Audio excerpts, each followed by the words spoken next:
How can I make sure to avoid the chipmunk cheek, fat cheek, round apple look with filler to the cheekbone? I've noticed in many after pictures of patients and celebrities that doctors try to create an OG curve that looks very unnatural and too full. It is unnatural because it defies natural cheekbone placement. A good example of this is what happened to Megan Fox. In videos of her talking, you can see that she is overfilled at the apple and the entire cheek is way too big and doesn't move. Is it possible to only inject at the upper and lateral zygomatic arch if I want a thin, sculpted look? Thank you for your question. You've asked in your question without submitting an image, but how do you improve your cheekbone area without looking like a chipmunk? And you mentioned a celebrity who you feel doesn't look the way you would like. And so I could certainly share with you my experience discussing this type of question in my practice every day. A little bit of background: I'm a board-certified cosmetic surgeon and fellowship-trained oculofacial plastic and reconstructive surgeon. I've been in practice in Manhattan, Long Island for over 20 years. Fillers is a very significant part of my practice. We go through a lot. We help people with both enhancing features that are naturally already in a good place, and we help a lot of people with facial aging who've lost a lot of volume to restore.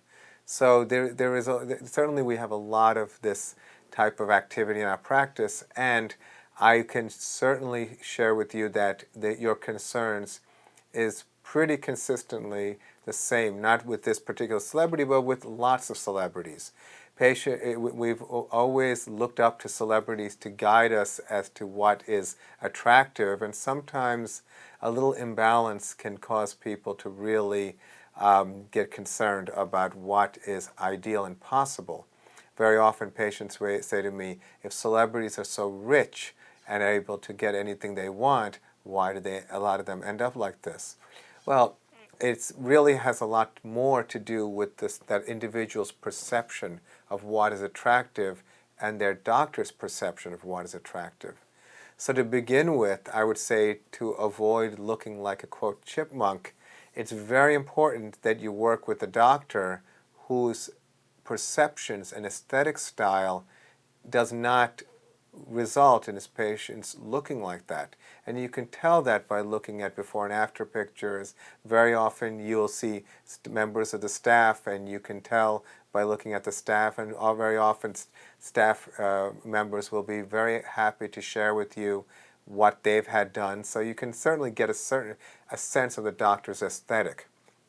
But when it comes to this, quote, chipmunk cheek look, which is unfortunately a lot more common and is often seen in the streets of New York City as well as in the areas of Long Island where our offices are, I would say that one of the things that is basically the consequence of good intention is that volume loss, which is what happens with facial aging or to enhance or volume augment for a younger person, very often you don't realize and appreciate the dynamic nature. When you are at rest, that look may be fine, but when you smile, that volume can end up shifting upwards and making the area look very chipmunk-like. So what I try to help people understand is when we enhance cheekbones, we do something called structural volumizing. So to distinguish this from what is generally done, which is done by more than 99% of doctors, is that fillers, injectable fillers, are placed typically at the skin level or just below the skin level in the soft tissue, right under in the fat cell layer. What that means is that skin is mobile and it moves around, and that's in contrast to what we do with structural volumizing, which is at the structural level, at the bone level, between the bone and the muscles. By enhancing the cheekbone, what happens is the cheekbone, of course, is stable and the skin slides over normally. Therefore, you are not pushing the volume that you've placed upward, creating a chipmunk look. So it's a strategy that is very elegant and is very nicely done. When people look at themselves, when I've done this, they look in the mirror and they're just really, really excited and happy about how nice, natural, and at the same time dramatic it can be. It's really the art of placement and the art of location and really having the right vision.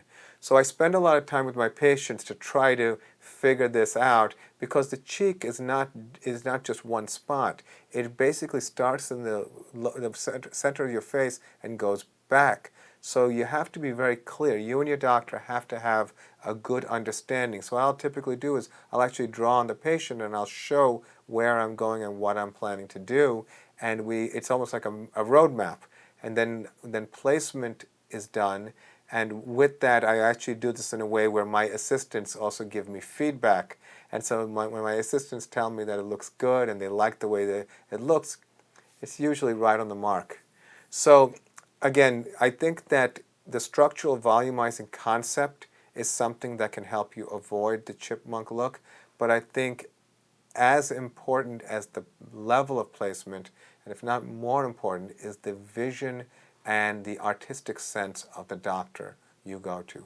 So meet with several doctors, learn about your options, see what their style is, get to know the doctor and see if this concept resonates. And when you see their results, if you like those results, then it's a good chance you'll like what you'll have when you have this done. It's very important to have a good relationship. And when I think of myself in the way I take care of my patients and being in practice over 20 years, I'm basically their primary care doctor for beauty. And we have a long-standing relationship where they'll come in for one thing and we'll get that done, and then a few months later they may come in for something else, or a year later. It depends, but at least what we have is a good relationship where that the patient and I are on the same frequency.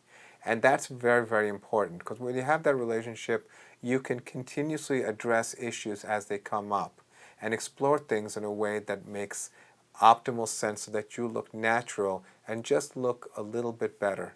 So I hope that was helpful. I wish you the best of luck. Thank you for your question.